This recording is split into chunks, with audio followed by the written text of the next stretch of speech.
तो गाइस जो डेज के बताया मैंने आपको ट्रिक, अगर आपको ट्रिक अच्छी लगी है तो इसको आप फॉलो कर लो, वरना आप सिंपली डेज को काउंट करने में लगे रहो, जो बहुत से बच्चे करते हैं और बहुत से बच्चे उसको गलत भी कर देते हैं।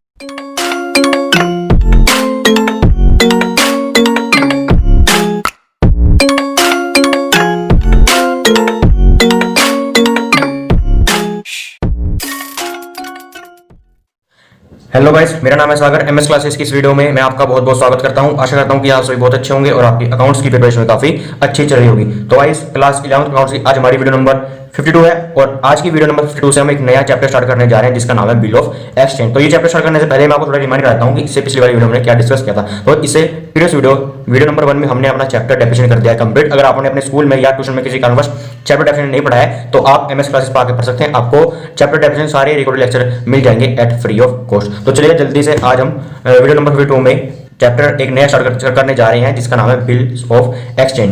तो सबसे पहले हम इसका मतलब समझते हैं कि बिल ऑफ एक्सचेंज है क्या। सिंपल साधारण भाषा में बात करूं, बिल ऑफ एक्सचेंज है क्या।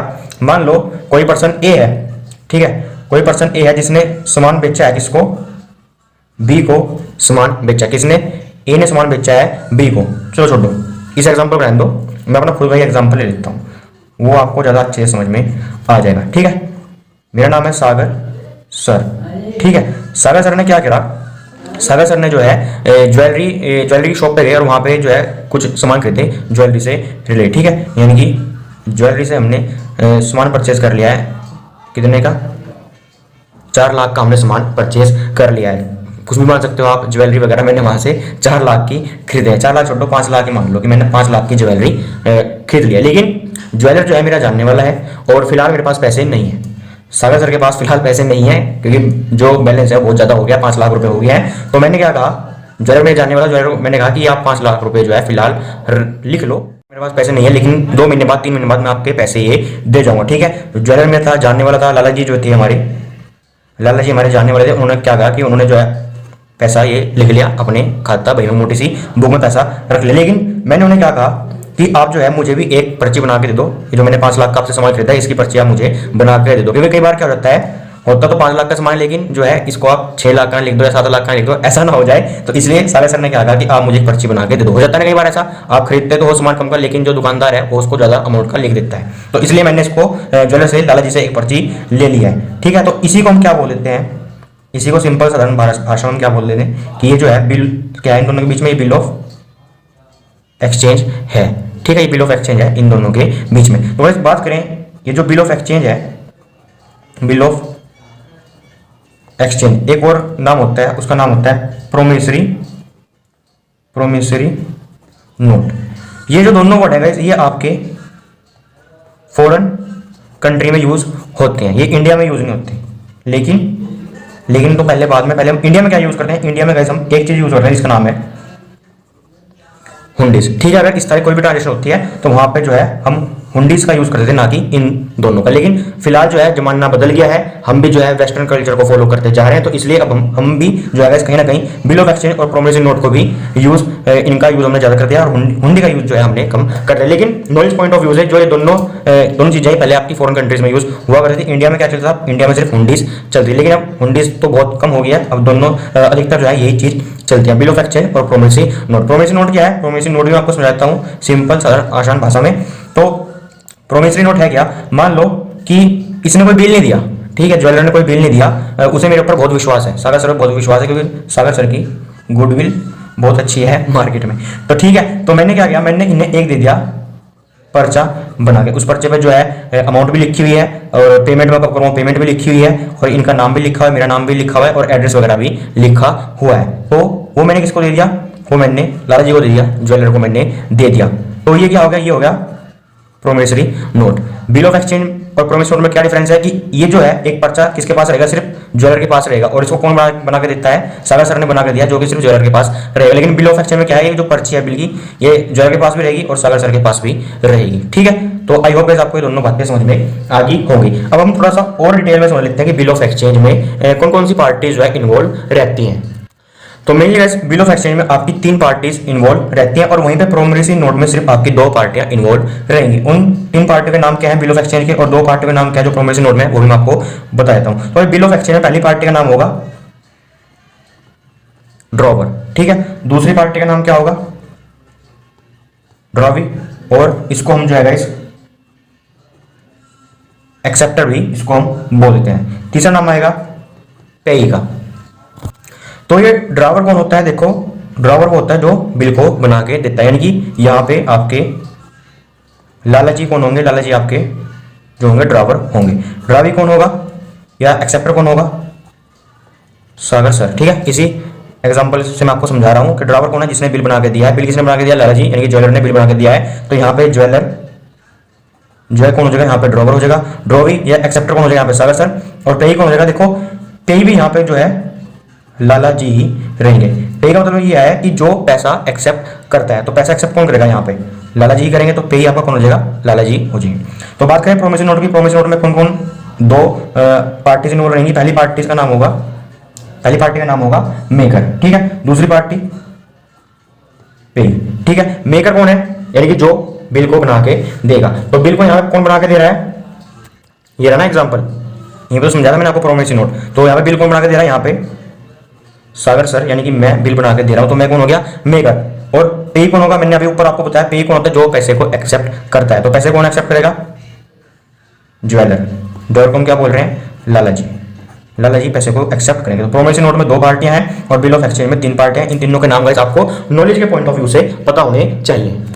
तो ये तो हो गई हमारी कहानी यहाँ पे कंप्लीट। अगर इस कहानी में कुछ समझ में आपको नहीं आया होगा तो वीडियो को आप एक बार दोबारा देख लेना। ठीक है, पीछे करके आप दोबारा देख लेना। मैं डेफिनेटली कह रहा हूँ आपको समझ में आ जाएगा। तो हम बात करते हैं दूसरी इंपॉर्टेंट बात की। वो क्या है? Date of maturity and date of. तो चलिए guys, date of maturity and date of grace को भी अब हम समझ लेते हैं। तो गाइस यहाँ पे इस एग्जांपल से हम समझ लेते हैं। एग्जांपल में क्या था कि मैंने ज्वेलर से सामान खरीदा, यानी सागर सर ने ज्वेलर से सामान खरीदा था, लाला जी से सामान खरीदा 5 लाख रुपए का। लेकिन फिलहाल उनके पास पैसे नहीं थे, तो इसलिए उन्होंने गाइस एक बिल ऑफ एक्सचेंज बना के दे दिया था। लेकिन उस बिल ऑफ एक्सचेंज में जो है गाइस डेट भी मेंशन होती है कि आप 2 महीने बाद या 3 महीने बाद, यानी कि पेमेंट आप कब करोगे। अगर 2 महीने बाद पेमेंट करने होगी तो उसके ऊपर 2 महीने लिखा रहेगा। अगर आप 3 महीने बाद पेमेंट करोगे तो उस पर 3 महीने लिखा रहेगा। ठीक है, तो हम समझ रहे हैं कि मैंने 1 जुलाई 2020 को सामान खरीदा और मैंने उनसे जो है 2 महीने का टाइम ले लिया। 2 मंथ का मैंने टाइम उनसे ले लिया। ये 2 महीने बाद जो है मैं आपकी पेमेंट कर दूंगा। 2 महीने कब होंगे बताओ? जुलाई के बाद क्या आएगा? अगस्त के बाद क्या आएगा? सितंबर आपका आएगा। तो यानी कि 1 जुलाई से 1 सितंबर आपका क्या हो गया? 1 महीना। और 1 अगस्त से 1 सितंबर आपका क्या हो गया? 2 महीने हो गए। तो ये क्या होगी? 1 सितंबर 2020, यानी कि इस तारीख को मुझे पेमेंट करनी होगी। तो ये क्या होगी? डेट ऑफ मैच्योरिटी आपकी होगी। लेकिन किसी कारणवश मैं इस तारीख को पेमेंट नहीं कर पाया, तो लाला जी जो है 3 दिन का मुझे और समय देंगे। तो 3 दिन का मुझे समय और मिल गया, यानी कि 1 तारीख को 1 सितंबर को मैंने पेमेंट करनी थी, लेकिन मुझे 3 दिन और मिल गए। तो पेमेंट अब मैं कब करूंगा? अब मैं करूंगा 4 सितंबर 2020 को मैं पेमेंट करूंगा। तो 3 दिन जो मिले ये क्या हो गए? इसको हम क्या बोलते हैं? ग्रेस। कि अगर आप इस दिन को पेमेंट नहीं कर पाते तो 3 दिन का आपको ग्रेस मिल जाएगा, यानी कि आपको 4 तारीख को पेमेंट तो करनी पड़ेगी। उसके बाद जो है लाला जी भूल जाएंगे कि सागर सर कौन है, मेरे रिश्तेदार हैं या फ्रेंड है, कौन है, वो भूल जाएंगे। ठीक है, तो 3 दिन का ग्रेस मुझे वो और दे देंगे, लेकिन उसके बाद वो भूल जाएंगे कि मैं कौन हूं। उन्हें तो अपने फिर पैसे से मतलब होगा, जो कि होगा 5 लाख रुपए। ठीक है, तो ये जो 3 दिन मिले हैं मुझे ग्रेस के, तो उसके बाद जो डेट निकल गई, इस डेट को हम क्या बोलते हैं? डेट ऑफ ग्रेस इसको हम बोलते हैं। तो चलिए गाइस, इन्हीं डेट के ऊपर मैं आपके साथ 4 इंपॉर्टेंट क्वेश्चन डिस्कस कर लेता हूं, क्योंकि डेट्स के क्वेश्चन जगह आपको कहीं ना कहीं कंफ्यूज करेंगे जब आप आगे क्वेश्चन करोगे। ठीक है, आगे क्वेश्चन में क्या होता है कि बच्चे पूरा क्वेश्चन सही कर जाते हैं, लेकिन वो जो है डेट में मिस्टेक कर देते हैं। तो जहां उन्हें पूरे नंबर मिलने होते हैं, लेकिन डेट की वजह से, डेट गलत होने की वजह से उन्हें पूरे नंबर नहीं मिलते। तो गाइस वो गलती आप ना करें, यानी कि जर्नल एंट्री जो आप आगे अभी क्वेश्चन करेंगे वो क्वेश्चन आप सही करोगे, साथ के साथ आप डेट भी सही करोगे, अगर ये 4 क्वेश्चन आपने अच्छे से समझ लिए। तो चलिए जल्दी से अब मैं आपके साथ वो 4 क्वेश्चन डिस्कस कर लेता हूँ। तो गाइस ये पेज तो मेरा भर गया है, तो नेक्स्ट पेज पे हम ये 4 क्वेश्चन अपने समझ लेते हैं। तो चलिए नेक्स्ट पेज भी हमने ओपन कर लिया है अपना, और क्वेश्चन हम स्टार्ट अपना करते हैं। तो गाइस मैं आपको ये बता दूं, इन क्वेश्चनों में जो है हम क्या कैलकुलेट करेंगे? हम इन क्वेश्चनों में जो है ग्रेस डेट को कैलकुलेट करेंगे। चाहे गाइस आपको ड्यू डेट मिल जाए या ग्रेस डेट मिल जाए, इन दोनों का मतलब एक ही है। तो पहला क्वेश्चन कुछ इस तरह से है कि 1 जनवरी 2017 में आपने कोई सामान खरीदा और आप पेमेंट उसकी नहीं कर पाए, तो आपको जो है 2 महीने का टाइम मिल गया, यानी 2 महीने के बाद आप पेमेंट करोगे। तो हमें क्या निकाल लिया? हमें ड्यू डेट निकालनी है। ड्यू डेट यानी कि आपको ग्रेस डेट निकालनी है। तो 2 महीने का टाइम मिला तो जनवरी के बाद क्या आता है फरवरी, फरवरी के बाद मार्च। तो 1 फरवरी से लेके 1 जनवरी से लेके 1 फरवरी तक कितने हो गए, 1 महीना, और 1 फरवरी से लेके 1 मार्च तक आपके हो गए हैं 2 महीने। लेकिन अभी हमें इसमें ग्रेस के 3 दिन भी जोड़ने हैं, तो 3 दिन और जोड़ो, कितने आ जाएंगे, 4 मार्च आपका आंसर आ जाएगा। ठीक है, दूसरे क्वेश्चन की बात करें। दूसरा क्वेश्चन है गाइस कि आपने जो है इस बार सामान खरीदा है 30 जनवरी को, 30 जनवरी 2017 को आपने कोई सामान खरीदा है, और इस बार जो आप पेमेंट करोगे वो 1 महीने के बाद आप पेमेंट कर दोगे। जनवरी के बाद फेब में कितने महीने होते हैं, 28, यानी कि 28 तारीख को आपका 1 महीना हो गया कंप्लीट। उसके बाद 3 दिन आपको कौन से मिलेंगे, 3 दिन आपको मिलेंगे ग्रेस के। आप यहाँ पे 30 मत लिख देना, जो फेब का महीना होता है वो आपका 28 का होता है। ठीक है, लेकिन किसको छोड़ के, लीप ईयर को छोड़ के, किसको छोड़ के, लीप ईयर को छोड़ के। लीप ईयर में जो आपके फरवरी में कितने दिन होते हैं, फरवरी में आपके 29 दिन होते हैं। ठीक है, और बाकी लीप ईयर को छोड़ के वैसे आपके फरवरी में 28 दिन होते हैं। लीप ईयर कौन कौन से होते हैं, 2012, 2016 और 2020। अभी अपना कैलेंडर चेक करो, क्योंकि 2020 क्या है, एक लीप ईयर है, और इसमें जो है फरवरी में आपके 29 दिन होंगे, और उसके बाद 2024, यानी कि 4 साल बाद आता है, यानी हर 4 साल बाद जो आपका लीप ईयर आता है, और इस लीप ईयर में फरवरी में 29 दिन होते हैं। समझिए बात। बाकी लीप ईयर को छोड़ के वैसे फरवरी में कितने दिन होते हैं, फरवरी में आपके 28 दिन होते हैं। तो ऐसे आप कैलकुलेट कर लेना, यानी कि 4 साल बाद फिर 2024 में फिर आप 4 साल ऐड कर दो, नहीं 2028 में लीप ईयर आएगा, 2012 में आप 4 साल लेस कर दो, तो वो आपको जो है आपका लीप ईयर हो। जैसे 2020 चल रहा है फिलहाल, 2020 में मैंने 4 साल लेस कर दिया, तो कितने आ गए, 2016 में जो था लीप ईयर था, उसके बाद 2012 में आपका लीप ईयर था, यानी हर 4 साल बाद आपका लीप ईयर आता है। और उस लीप ईयर में फेब में आपके 29 दिन होते हैं, और लीप ईयर को छोड़ के फरवरी में कितने दिन होते हैं, 28 दिन होते हैं। तो 1 जनवरी हम क्वेश्चन पर रखते हैं, ये भी आपको बताना जरूरी था, ये कंसेप्ट भी जरूरी था लीप ईयर का, वरना बाद में आप कंफ्यूज रहोगे, तो इसलिए मैंने आपको पहले ही बता दिया। तो गाइस दूसरे क्वेश्चन में कहा था कि 30 जनवरी 2017 को हमने सामान खरीदा, 1 महीने हमें टाइम मिला, तो 1 महीने हमारा 30 फरवरी को नहीं होंगे, हमारे 28 फरवरी को होंगे। तो 3 दिन जो है हमें ग्रेस के मिल जाएंगे। तो फरवरी के बाद क्या आएगा, फरवरी के बाद मार्च आएगा, यानी कि 3 मार्च को हमें पेमेंट करनी होगी। तीसरे क्वेश्चन में चलते हैं अपने। तीसरा क्वेश्चन कुछ इस तरह से है, ये आ जाएगा गाइस अब आपका डेज का। ठीक है, और इसमें बहुत से बच्चे मिस्टेक करते हैं, क्यों मुझे नहीं पता नहीं, वो ऐसे ना डेज को काउंट करने लग जाएंगे। लेकिन मैं आपको डेज को काउंट करने के लिए नहीं बोलूंगा, मैं आपको एक छोटी सी सिंपल सी ट्रिक बताऊंगा। वो ट्रिक क्या है वो अभी आपको इस क्वेश्चन में पता चल जाएगी। तो इसमें जो है आपको क्वेश्चन है आपका 30 अप्रैल 2017 में आपने कोई सामान खरीदा, उसके बाद जो आप पेमेंट करोगे वो 30 दिन के बाद आप पेमेंट करोगे। ठीक है, 30 दिन के बाद आप पेमेंट करोगे। तो 30 दिन हमारे कब होंगे, 1 2 3 4 ऐसे ना गिनने लग जाओ। आपको मैं ट्रिक बता रहा हूँ। ट्रिक क्या है, आप काउंट करो कि जो अप्रैल के महीने में कितने दिन होते हैं। कैसे काउंट करोगे, अब फिर काउंट करने बैठ जाओगे या कैलेंडर देखने बैठ जाओगे, नहीं, आप ऐसे करोगे, जनवरी फरवरी मार्च अप्रैल, जो नीचे आएगा वो कौन सा होगा, अब दिखाई दे रहा है, यानी कि जो ऊपर आएगा वो तो 31 का होगा, और जो नीचे आएगा वो आपका 30 का होगा। जनवरी फरवरी मार्च अप्रैल, अप्रैल कहाँ रहा है नीचे, तो ये होगा 30 का। अगर ये ऊपर आता तो ये होता आपका महीना 31 का। फरवरी को छोड़ के, फरवरी में सिर्फ आपके 28 दिन होते हैं, और लीप ईयर में 29। तो अप्रैल में कितने हो गए, 30 दिन। अगर जो सा महीना आपको मिला है उस महीने में वो महीना 30 दिन का है, फिर तो कोई प्रॉब्लम नहीं है। अगर 31 का आता फिर प्रॉब्लम हमारे लिए क्रिएट हो जाएगी। वो प्रॉब्लम क्या क्रिएट होगी, अभी हम उसको नेक्स्ट वाले क्वेश्चन में डिस्कस करेंगे। फिर आप ये समझो कि ये जो है अप्रैल 30 का है, यानी कि अप्रैल में कितने दिन होते हैं, 30। कैसे काउंट करा हमने, ऐसे जनवरी फरवरी मार्च अप्रैल, जो नीचे आया उसमें कितने दिन होंगे, 30, जो ऊपर आएगा उसमें होंगे 31। तो अप्रैल कहाँ आया नीचे, तो इसमें कितने दिन होंगे, 30। तो इसमें कोई भी प्रॉब्लम हमें नहीं होगी। प्रॉब्लम कहाँ पे होगी, जिस महीने में 31 दिन होंगे। अब वो प्रॉब्लम क्या होगी वो हम इसे अभी नेक्स्ट वाले क्वेश्चन में समझ लेंगे। तो अप्रैल में कितने दिन होते हैं, 30 दिन। तो इसमें कोई प्रॉब्लम नहीं होगी। अप्रैल के बाद क्या आएगा, मई। तो यहाँ पे कितना लिखोगे आप, यहाँ पे 30 लिखोगे, आप चाहे काउंट कर लेना। अप्रैल 30 से अप्रैल मई तक जो है आपके 30 दिन हो जाएगा, कि अप्रैल के बाद कहता है मई। अब इसमें जो है 3 दिन आप ऐड कर दोगे। ऐड कैसे करोगे, आप बताओ मई कितने दिन का महीना होता है। अगर ये 30 का होगा तो इससे अगला जो मई है वो 31 का होता है। ऐसे जनवरी फरवरी मार्च अप्रैल मई, तो मई कितने का होगा, 31 का। तो एक दिन तो है इसमें कौन सा आएगा, एक दिन इसमें मई का आएगा, और मई के बाद क्या आता है, जून। 2 दिन जो है आपके जून के आएंगे, तो 3 दिन हो जाएंगे कंप्लीट। तो आपका आंसर क्या आएगा, आपका 2 जून आंसर आएगा। बहुत से बच्चे यहाँ पे 3 जून लिख देंगे, तो 3 जून नहीं आएगा, यहाँ पे 2 जून आएगा। 2 जून कैसे आया, क्योंकि मई जो है 31 का है, और अभी एक दिन पड़ा हुआ है, और दिन हमें कितने मिले हैं, 3 दिन हमें ग्रेस के मिले हैं। तो एक दिन कहाँ चला गया, मई में, 2 दिन जून में आ गए, तो 3 दिन हो गए हमारे कंप्लीट। तो 2 जून जो है हमारी ड्यू डेट निकल गई, हमारी ग्रेस डेट निकल गई। अगर कुछ समझ में नहीं आया होगा वीडियो को पीछे करके देख लेना। चलते हैं हम अपने 4th और लास्ट क्वेश्चन पे। ये काफ़ी इंटरेस्टिंग है क्योंकि इसमें 31 दिन वाला ये क्वेश्चन है। तो ये क्वेश्चन कुछ इस तरह से है, 23 मई 2016 में 17 में आपने जो है सामान खरीदा है और आपने जो है दिन मांगे हैं 60 कि 60 दिन बाद मैं पेमेंट कर दूंगा। दिन आगे प्रॉब्लम गेट होगी। अगर महीना होता तो सिंपली जैसे हमने यहाँ पे किया था, जैसे हमने मंथ वाले महीने में करा था वही हम इनमें करते हैं, लेकिन डेज में जो है थोड़ी सी थोड़ा ही अलग होते हैं। ठीक है, या तो आप दिन को काउंट करोगे या डेज को काउंट करोगे, वैसे कर लो, या जब जो आपको मैं सिंपल टिप बता रहा हूँ या आप उससे कर लो। तो मई कौन सा, कितने मई के महीने में कितने दिन होते हैं? अभी मैंने आपको ऊपर बताया 31 होते हैं। अगर यहाँ पे 30 होता तो हम क्या करते, जैसा हमने अभी ऊपर करा था, यानी कि हम यहाँ क्या करते 23 जून, लेकिन यहाँ पे क्या है 31 है, तो हम एक दिन क्या करेंगे, हम एक दिन लेस कर देंगे। क्या कर देंगे, एक दिन लेस कर देंगे, यानी कि 22 जून को हमारे पहले 30 दिन होंगे कंप्लीट।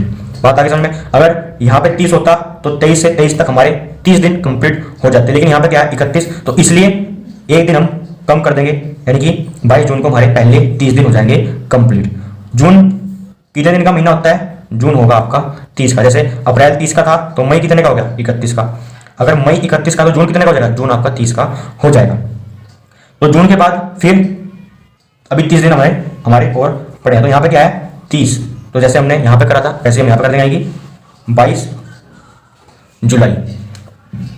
30 दिन हो गए हमारे कंप्लीट, 3 दिन इसमें ग्रेस के जोड़ दो तो कितने हो गए 25 जुलाई जो है आपकी ग्रेस डेट निकल गई, यानी आपकी ड्यू डेट निकल गई। ठीक है, आगे बात समझ में। अब हम बात करते हैं, कई बार जो है क्वेश्चन के नीचे आपको सबसे लास्ट में क्या मिलेगा, आपको मिलेगा इमरजेंसी हॉलीडे। कि मान लो एग्जांपल के चलोगे 25 जुलाई को क्या हो गया, इमरजेंसी हॉलीडे हो गया।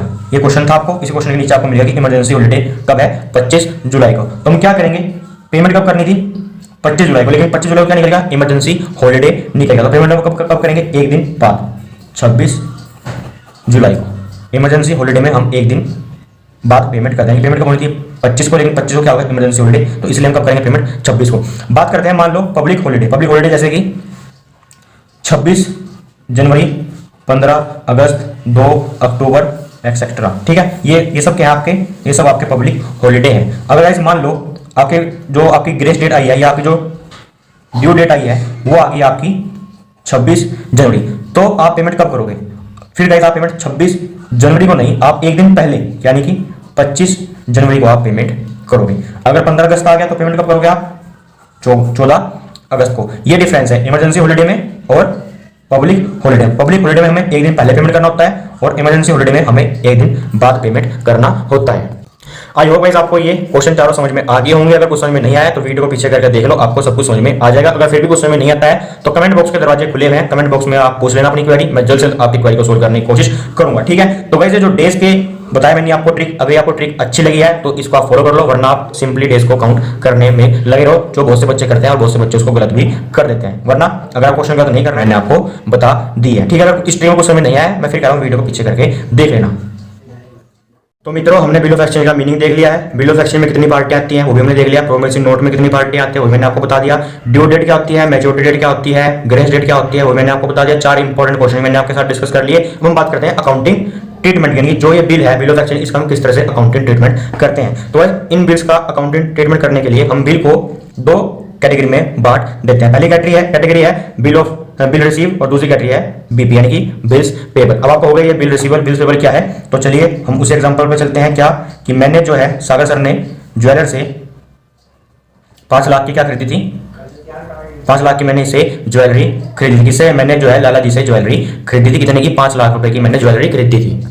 तो जैसा कि आपको पता था कि लाला जी ने जो है फिर मेरे को पर्ची बना के दे दी थी। ठीक है, एक पर्ची उनके पास थी और एक पर्ची मेरे पास थी, तो इसी पर्ची को हम क्या बोलते हैं, बिल्स पेबल बिल रिसीवेबल। हम बात करते हैं कि इन 2 पर्ची में से कौन सी बिल्स पेबल होगी, कौन सी बिल रिसीवेबल होगी। तो जो पर्ची मेरे पास है यानी कि सागर सर के पास है उसको हम क्या बोलेंगे, बिल्स पेबल, और जो पर्ची फिलहाल ज्वेलर के पास है यानी कि जो पर्ची लेके मैं फिलहाल लेके जाऊंगा फ्यूचर में ज्वेलर के पास, तो वो पर्ची उनके लिए क्या हो जाएगी, बिल रिसीवेबल, उनके लिए वो पर्ची हो जाएगी। हम बात करते हैं कि जो ये बिल रिसीवेबल है इनका मैं यूज कितने तरीके से कर सकता हूँ और कैसे कैसे मैं इनका यूज कर सकता हूँ। तो गाइस मेनली इन 4 तरीके से हम जो है बिल रिसीवेबल का यूज कर सकते हैं। ठीक है, बिल रिसीवेबल कुछ नहीं है, एक तरह से बिल है और वही बिल एक जने के लिए क्या हो जाएगा, एक पर्सन के लिए बिल रिसीवेबल हो जाएगा और एक पर्सन के लिए बिल रिसीवेबल हो जाएगा। जैसे कि ये बिल जो है फिलहाल मेरे लिए सगा सर के लिए क्या है, बिल रिसीवेबल है और ये बिल ज्वेलरी के लिए क्या है, बिल रिसीवेबल। तो बिल रिसीवेबल का मेनली हम कितने तरीके के यूज कर सकते हैं वो मैं अब आपको बताता हूं। पहला यूज है गाइस मैच्योरिटी, यानी कि मैं इस बिल को जो है मैच्योरिटी तक अपने पास रखूं, यानी कि जो ज्वेलर है, फिलहाल हम यहाँ पे लाला जी की बात करेंगे इन चारों केस में। किसकी बात करेंगे, लाला जी की बात करेंगे। तो लाला जी क्या करेंगे, इसको अपने पास रखेंगे मैच्योरिटी तक, इस बिल को क्या करेंगे, अपने मैच्योरिटी तक अपने पास रखेंगे। यानी कि जुलाई में जो है सामान बेचा गया है और बात हुई है कि 2 महीने बाद 2 महीने बाद की जुलाई के बाद अगस्त सितंबर, यानी कि सितंबर में आपकी पेमेंट कर दी जाएगी। तो 2 महीने तक लाला जी इसको अपने पास रखेंगे, इंतजार करेंगे, पैसा मुझे मिल जाएगा। उसके बाद हम बात करते हैं डिस्काउंटेड फ्रॉम बैंक, यानी जो पर्ची लाला जी के पास है, इस पर्ची को लाला जी बैंक में जमा कराएंगे और इसके बदले में पैसा ले लेंगे। लेकिन बैंक जो है थोड़े चार्जेस काट लेता है, वो हम बाद में बात करेंगे। फिलहाल हम बात करेंगे कि लाला जी ये पर्ची लेकर बैंक में गए और लाला जी ने पैसे ले लिए। अब आप कहोगे कि सर ऐसे थोड़े होता है कि पर्ची बैंक में लेके और बैंक वालों ने पैसा दे दिया। तो मैं आपको बताऊं, यहाँ पर पर्ची की बात नहीं हो रही है। ये पर्चियां क्या है, एक पर्ची है बिल रिसीवेबल, दूसरी पर्ची है बिल पेबल। और ये किसका पार्ट है, दोनों ये आपके बिल ऑफ एक्सचेंज का पार्ट है। और बिल ऑफ एक्सचेंज क्या है, ये एक तरह से नेगोशिएबल इंस्ट्रूमेंट है, ये नेगोशिएबल इंस्ट्रूमेंट है। और इंडिया में गाइस ये इंडियन नेगोशिएबल इंस्ट्रूमेंट एक्ट 1881 के अंदर आता है, कि इंडियन नेगोशिएबल इंस्ट्रूमेंट एक्ट 1881 के अंदर आता है कि ये एक तरह से लीगल डॉक्यूमेंट है। अगर मैं इन फ्यूचर में पैसा नहीं दे पाता तो ज्वेलर जो है, यानी जो लाला जी है मेरे ऊपर जो है केस वगैरह कर सकते हैं, क्योंकि ये जो बिल रिसीवर बिल पेबल है ये एक तरह से क्या है, एक तरह से लीगल डॉक्यूमेंट माना जाता है। सिंपल पर्ची की बात नहीं हो रही, यहाँ पे एक लीगल डॉक्यूमेंट की बात हो रही है। तो इसलिए लाला जी इसे बैंक में जमा करा सकते हैं और पैसा ले सकते हैं, क्योंकि ये जो है किसके अंदर आता है, इंडियन नेगोशिएबल इंस्ट्रूमेंट एक्ट 1881 के अंदर ये आता है। तो इसलिए जो है लाला जी बैंक से भी पैसा निकलवा सकते हैं। तीसरा कह सकता है इंडोर्स बिफोर मैच्योरिटी। इंडोर्स मतलब यहाँ पे क्या होगा, ट्रांसफर। कि देखो जैसे मैंने सामान खरीदा लाला जी से उधार, तो लाला जी ने भी किसी से सामान खरीदा होगा, ठीक है, उधार सामान खरीदा होगा। मान लो किसी ए पर्सन से लाला जी ने सामान खरीदा है उधार, तो लाला जी क्या करेंगे, इस बिल को किसको ट्रांसफर कर देंगे, ए को, कि भाई मेरे पास पैसा नहीं है, आप फिलहाल ये बिल अपने पास रख लो। तो ये क्या करेगा, या तो मैच्योरिटी तक इंतजार करेगा या बैंक से जाके इसको डिस्काउंटेड करवा देगा। तो यहाँ पे जो है लाला जी इस बिल को ट्रांसफर भी कर सकते हैं। लास्ट पॉइंट आता है send to bank for collection, यानी लाला जी ने जैसे ही बिल दिया, ठीक है, वैसे ही जो है लाला जी ने इसको अपने बैंक में भेज दिया कलेक्शन के लिए। तो 2 महीने बाद जो है इसकी पेमेंट लाला जी के बैंक अकाउंट में आ जाएगी। तो वैसे ये 4 पॉइंट बोल सकते हो या 4 यूज बोल सकते हो जिससे गाइस आप बिल रिसीवेबल का यूज कर सकते हो। ये 4 पॉइंट मैंने आपको बता दिए हैं। इससे नेक्स्ट वाली वीडियो में हम जर्नल एंट्रीज देखेंगे कि इन चारों केस में क्या क्या जर्नल एंट्री होंगी। और गाइस इन फ्यूचर में जो आपके क्वेश्चन रहेंगे वो इन 4 पॉइंट के ऊपर ही डिपेंड रहेंगे। इनमें से कोई आपको एक पॉइंट दे दिया जाएगा और आपको बोला जाएगा कि आप जर्नल एंट्री बनाओ।